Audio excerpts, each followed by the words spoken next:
চলে এসেছি আবার প্রকৃতির টানে মানসবল লেক। আর কাশ্মীরের সবচাইতে শান্তিপ্রিয়, সবচাইতে সুন্দর এক প্রাকৃতিক সৌন্দর্য যেটা বলা যায় মানসবল লেক। লেকটা ঘিরে রয়েছে অসংখ্য পদ্ম ফুল, যেগুলো ফুটে আছে সুন্দর কালারের, হালকা লাইট পিঙ্ক, দেখতে খুব সুন্দর। তো কখনো এই জায়গাটাই মানে কাশ্মীরে এলে এই জায়গাটা অবশ্যই মিস করবেন না। মানসবল লেক খুব সহজে আসা যায়। আসবেন কী করে আমি বলে দিচ্ছি। শ্রীনগর থেকে চলে আসুন বাসে করে গান্দেরবাল, 30 টাকা মতন খরচ পড়বে। ওখান থেকে গান্দেরবাল থেকে এই মানসবল আসতে 25 টাকা নেয় বাসে। তো সময় মোটামুটি 1 ঘন্টা 1.5 ঘন্টা মতো লাগে, যদি জ্যাম টাম থাকে 1.5 ঘন্টা লাগে। তো বেশি খরচ না, আপনার রিজার্ভ গাড়ি করে আসার দরকার নেই, ওতে খরচ বেশি হয়। আমার সাথে আরও 5 জন আছে, সব মিলিয়ে আমরা 6 জন। আমরা এই রেস্টুরেন্টটায় আলু পরোটা অর্ডার দিয়েছি, সেটা তৈরি হচ্ছে। তত সময় আমি একটু ব্লগ করছি। তো ব্লগ করার কিছুই নেই এখানে, শুধু 2 চোখ ভরে দেখার। শুধু দেখুন, সামনে একটা পদ্ম ফুল প্রস্ফুটিত হয়ে আছে, দেখছেন? এই পদ্ম ফুলটার কালারটা দেখুন কত সুন্দর।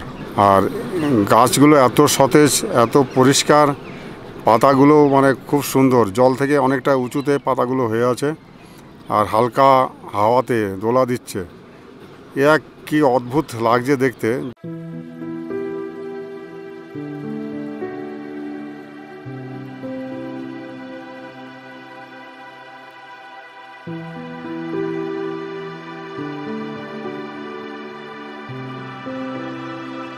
এটা হচ্ছে রেস্টুরেন্ট, এই মানস লেকের একদম ভিতরে আছে।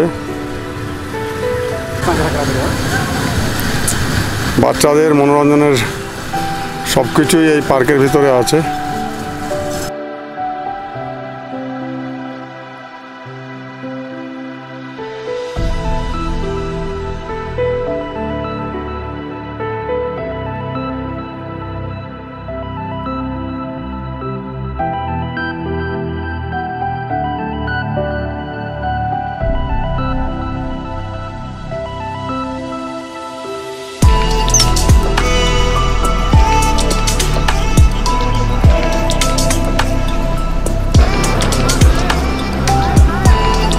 লেকের সামনে জমিয়ে ব্রেকফাস্ট হচ্ছে।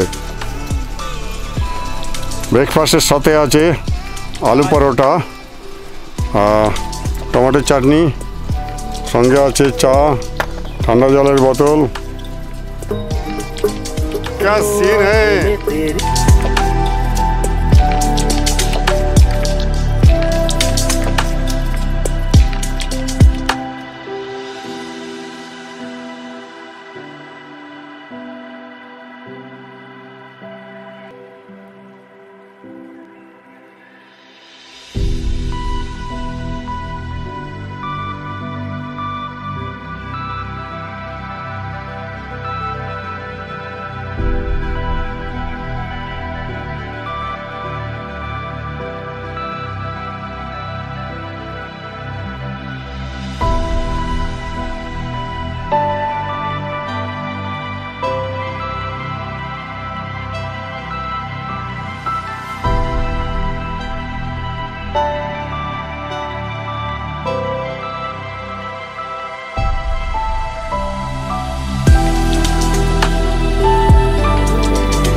মানস বল এসে আমরা শিকারাই এই পারে এলাম, অপর প্রান্তে এসে এখানে আমরা খাবারের অর্ডার দিচ্ছি, হালকা কিছু খাবো বলে।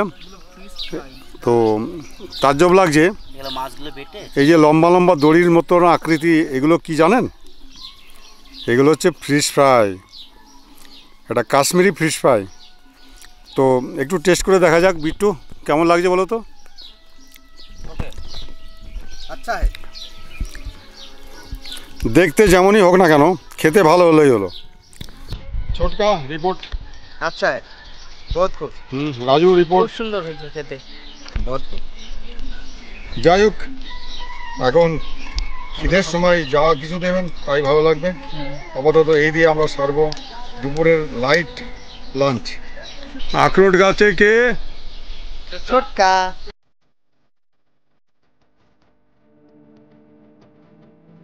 বহু এনজয়, বহুত পয়সা দিলে এনজয় হবে না। এনজয়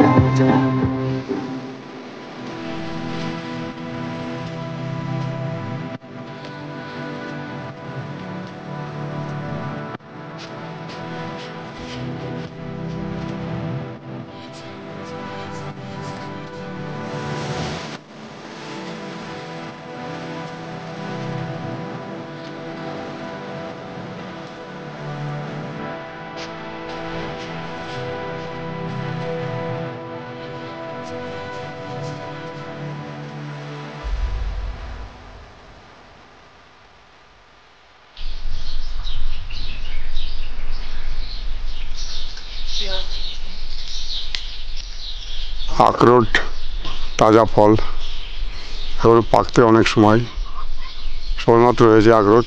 এটা আখরোটের গাছ। এই গাছগুলো অনেক বড় বড় হয়, একদম সবুজ, ফলগুলো সবুজ, সদ্য হয়েছে। আর কাশ্মীরের সব জায়গায় আখরোট গাছ দেখা যায়, কারণ পার্কের ভিতরে অনেকগুলো গাছই রয়েছে।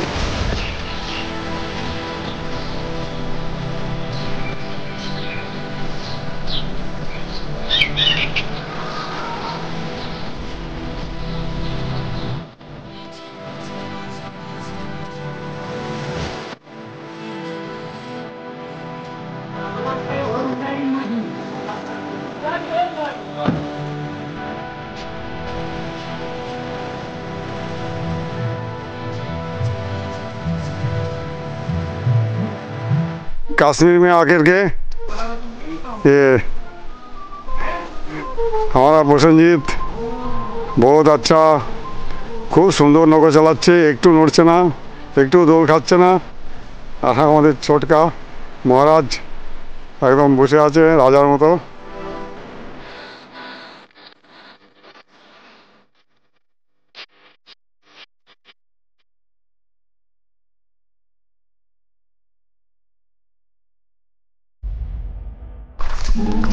দারুণ এনজয় করে আমরা ঘুরছি মানস বল লেকে। আর এখন আমাদেরই একজন সঙ্গী প্রসেনজিৎ দারুণ নৌকা চালাচ্ছে, একদম স্থির রয়েছে নৌকা, একটু কাঁপছে না।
আজ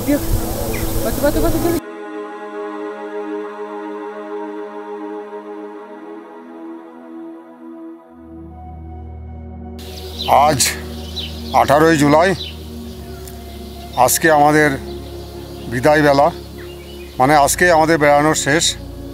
কালকে আমরা এখান থেকে রওনা হয়ে জম্মুর উদ্দেশ্যে রওনা দেব। তো আমরা এসেছিলাম অমরনাথ যাত্রা করতে, সঙ্গে আমরা বাড়তি দিন রেখেছিলাম। সেই বাড়তি দিনগুলো বিভিন্ন জায়গা ঘুরবো বলে, কিন্তু আমাদের সামনে কয়েকটা বাধা এসে দাঁড়ায়। প্রথম বাধা এখানকার বৃষ্টি। পাহাড় অঞ্চলে কদিন ধরে প্রচণ্ড বৃষ্টি হয়, যার ফলে বিভিন্ন জায়গায় যাতায়াতের মার্গ, মানে যাতায়াতের রাস্তা বন্ধ হয়ে যায়। আমাদের যাত্রা শুরু করতে 4-5 দিন ডিলে হয়, যার ফলে কী হয়, আমাদের 5-6 দিন সময় আমাদের ব্যর্থ হয়ে যায়, যে সময়টা আমরা কাজে লাগাতে পারি না, বা সেই 5-6 দিন ঘরে বসে কাটাতে হয়। তবুও আমরা চেষ্টা করেছি যতটা পারি, ভাগদৌড় করে আমরা যতটা পেরেছি কভার করেছি। কভার করার মধ্যে এই যে আমার সাথে যারা বসে আছে, এরা 5 জন অমরনাথ যাত্রা করেছে, শুধু আমি মাত্র অমরনাথ যাত্রা যাইনি। তার পিছনে অনেক কারণ আছে, সেসব বললে অনেক বেশি বলা হয়ে যাবে। তো যাই হোক, এদেরকে নিয়ে আজকে এসেছি মানসবল। আসার পথে ক্ষীর ভবানী দর্শন করে এলাম। তো এরা খুবই মানে খুশি, অমরনাথ যাত্রা যে কমপ্লিট করতে পেরেছে, একদম সুস্থভাবে অমরনাথ যাত্রা কমপ্লিট করে আজকে ক্ষীর ভবানী মায়ের দর্শন করে মানে ফুল অক্সিজেন নিয়ে আমরা নিজের গন্তব্যে ফিরে যাব আগামীকাল। তো আবার নতুন করে আমাদের জীবনযাত্রা শুরু হবে। তো খুব দারুণ ঘুরেছি। হ্যাঁ, তোমার কেমন লেগেছে বলো? দারুণ, একদম ফার্স্ট ক্লাস। হ্যাঁ, ফাটাফাটি। জয় বরফানি বাবা। বরফানি বাবা কি জয়। জয়।